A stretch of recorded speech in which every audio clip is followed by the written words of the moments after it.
हरे कृष्णा राधे राधे। तो प्रिय भक्तजनों, आप सभी का हमारे YouTube चैनल मेरा घर वृंदावन में हार्दिक स्वागत है। आपका दिन शुभ और मंगलमय हो और भगवान श्री कृष्ण की कृपा सदा सर्वदा आप पर यूं ही बरसती रहे। तो प्रिय भक्तजनों, हम लोग श्रवण करेंगे ज्येष्ठ मास के अध्याय 16 का। और यदि आपने हमारे पहले के अध्यायों का श्रवण नहीं किया है तो प्लीज कृपया करके हमारे चैनल पर जाकर उनका भी श्रवण कीजिएगा। आइए श्रवण करते हैं। बोलिए श्री गणपति बाबा की जय। इस अध्याय में नारद जी के पूर्व चरित्र का शेष भाग के बारे में बताया गया है। तो आइए श्रवण करते हैं। श्री सूत जी कहते हैं, शौनक जी, देवऋषि नारद के जन्म और साधन की बात सुनकर सत्यवती नंदन भगवान श्री व्यास जी ने उनसे फिर यह प्रश्न किया। श्री व्यास जी ने पूछा, नारद जी, जब आपको ज्ञान उपदेश कराने वाले महात्मा गण चले गए तब आपने क्या किया? उस समय तो आपकी अवस्था छोटी थी। स्वयंभू आपकी शेष आयु किस प्रकार व्यतीत हुई और मृत्यु के समय आपने किस विधि से अपने शरीर का परित्याग किया? देवऋषि काल तो सभी वस्तुओं को नष्ट कर देती हैं, उनसे आपकी इस पूर्व कल्प की स्मृति कैसे नाश नहीं हुई? श्री नारद जी ने कहा, मुझे ज्ञानोपदेश कराने वाले महात्मा गण जब चले गए तब मैंने इस प्रकार अपनी जीवन व्यतीत किया। यद्यपि उस समय मेरी अवस्था छोटी थी, मैं अपनी माता का इकलौता लड़का था। एक तो वह स्त्री थी, दूसरे मूढ़ और तीसरी दासी थी। मुझे तो उनके सिवा और कोई सहारा नहीं था। उसने अपने को मेरे स्नेह पास से जकड़ रखा था।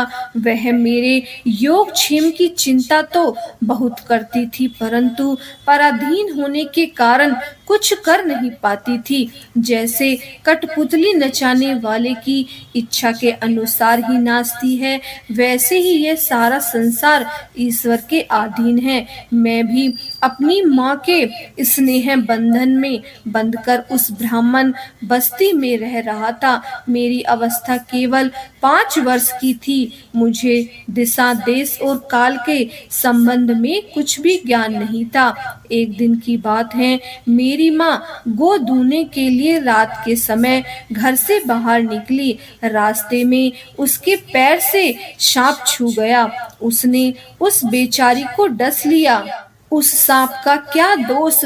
काल की ऐसी ही प्रेरणा थी। मैंने समझा, भक्तों का मंगल चाहने वाले भगवान का यह भी एक अनुग्रह ही है। इसके बाद मैं उत्तर दिशा की ओर चल पड़ा। उस ओर मार्ग में मुझे अनेकों धन धान्य से संपन्न देश, नगर, गांव, अहीरों की चलती फिरती बस्तियां, खाने खेड़े, नदी और पर्वत के तटवर्ती पहाड़, वाटिकाएं, वन, उपवन और रंग बिरंगी धातुओं से युक्त विचित्र पर्वत दिखाई पड़े। कहीं कहीं जंगल वृक्ष थे जिनकी बड़ी बड़ी शाखाएं हथनियों ने तोड़ डाली थीं। शीतल जल से भरे हुए जलाशय में, जिनमें देवताओं के काम में आने वाले कमल थे, उन पर पक्षी तरह तरह की बोली बोल रहे थे और भौरे मंडरा रहे थे। यह सब देखता हुआ मैं आगे बढ़ा।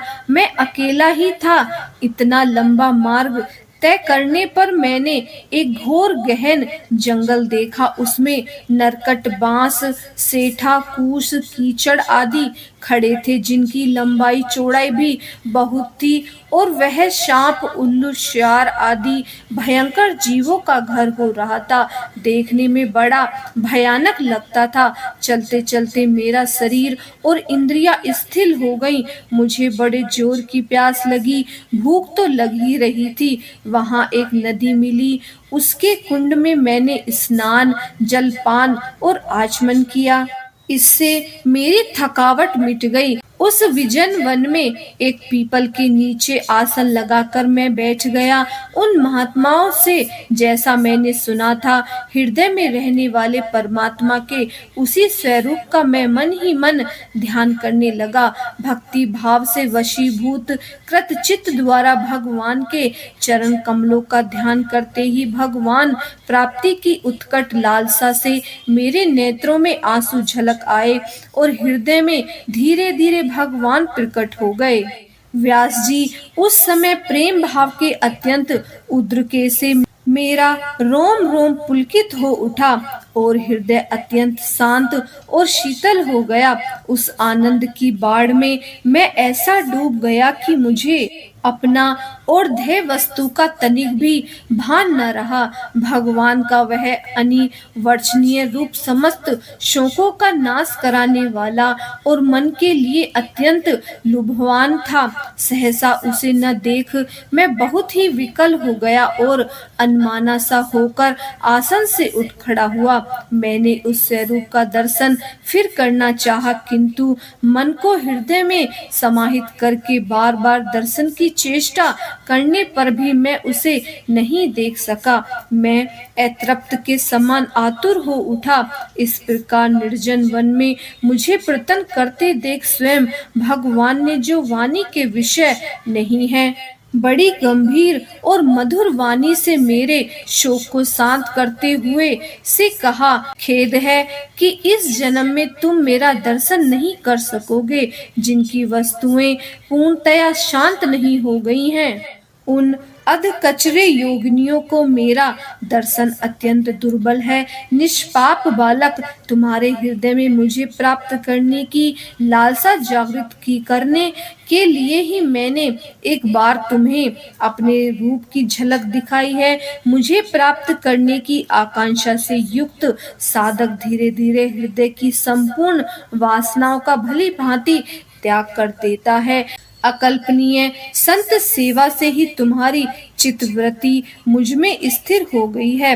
अब तुम इस प्राकृतिक मलिन शरीर को छोड़कर मेरे पार्षद हो जाओगे। मुझे प्राप्त करने का तुम्हारा यह दृढ़ निश्चय कभी किसी प्रकार नहीं टूटेगा। समस्त सृष्टि का पालन हो जाने पर मेरी कृपा से तुम्हें मेरी स्मृति बनी रहेगी।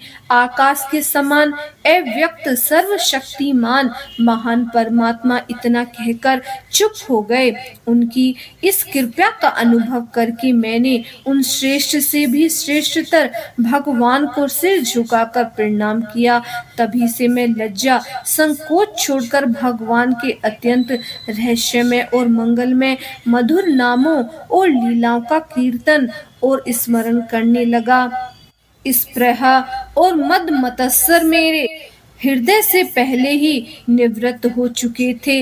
अब मैं आनंद से काल की प्रतीक्षा करता हुआ पृथ्वी पर विचरने लगा।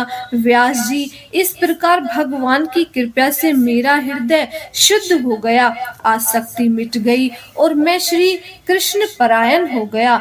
कुछ समय बाद जैसे एकाएक बिजली कौंध जाती है, वैसे ही अपने समय पर मेरी मृत्यु आ गई। मुझे शुद्ध भगवान पार्षद शरीर प्राप्त होने का अवसर आने पर प्रारब्ध कर्म समाप्त हो जाने के कारण पंच भौतिक शरीर नष्ट हो गया। कल्प के अंत में जिस भगवान नारायण प्रलयकालीन समुद्र में जल में संयन करते हैं, उस समय उनके हृदय में संयन करने की चेष्टा से इस सारी सृष्टि को समेटकर ब्रह्मा जी जब प्रवेश करने लगे, तब उनके श्वास के साथ में भी उनके हृदय में प्रवेश कर गया। 1 सहस्त्र चतुर्युगी बीत जाने पर जब ब्रह्मा जगे और उन्होंने सृष्टि करने की इच्छा की, तब उनकी इंद्रियों में से मरीचि आदि ऋषियों के साथ मैं भी प्रकट हो गया। तभी से मैं भगवान की कृपा से वैकुंठ आदि में और तीनों लोकों में बाहर और भीतर बिना रोके टोके विचरण किया करता हूँ। मेरे जीवन का व्रत भगवान का भजन अखंड रूप से चलता रहता है। भगवान की दी हुई इस स्वर ब्रह्मा से विभूषित वीणा पर तान छोड़कर मैं उनकी लीलाओं का गान करता हुआ सारे संसार में विचरा करता हूँ। जब मैं उनकी लीलाओं का गान करने लगता हूँ, तब वे प्रभु जिनके चरण कमल समस्त तीर्थ के उद्गम स्थान है और जिनकी यशोगान मुझे बहुत ही प्रिय लगती है, बुलाए हुए की भांति तुरंत मेरे हृदय में आकर दर्शन दे देती है। जिन लोगों का चित्त निरंतर विषय भोगों की कामना से आतुर हो रहा है, उनके लिए भगवान की लीलाओं का कीर्तन संसार सागर से पार जाने का जहाज है। यह मेरा अपना अनुभव है। काम और लोभ की चेष्टा से बार बार घायल हुआ हृदय श्री कृष्ण सेवा से जैसे प्रत्यक्ष शांति का अनुभव करता है, यम नियम आदि योग मार्ग से वैसे शांति नहीं मिल सकती। व्यास जी, आप निष्पाप हैं।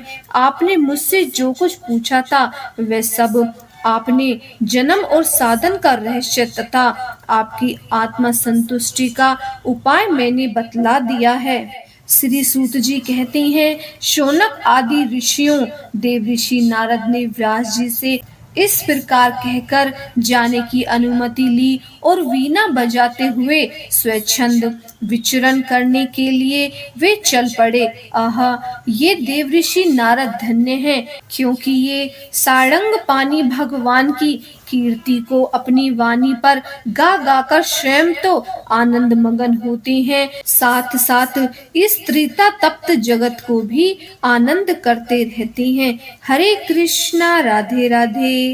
अध्याय समाप्त। उम्मीद है आज का अध्याय आपको बहुत पसंद आया होगा।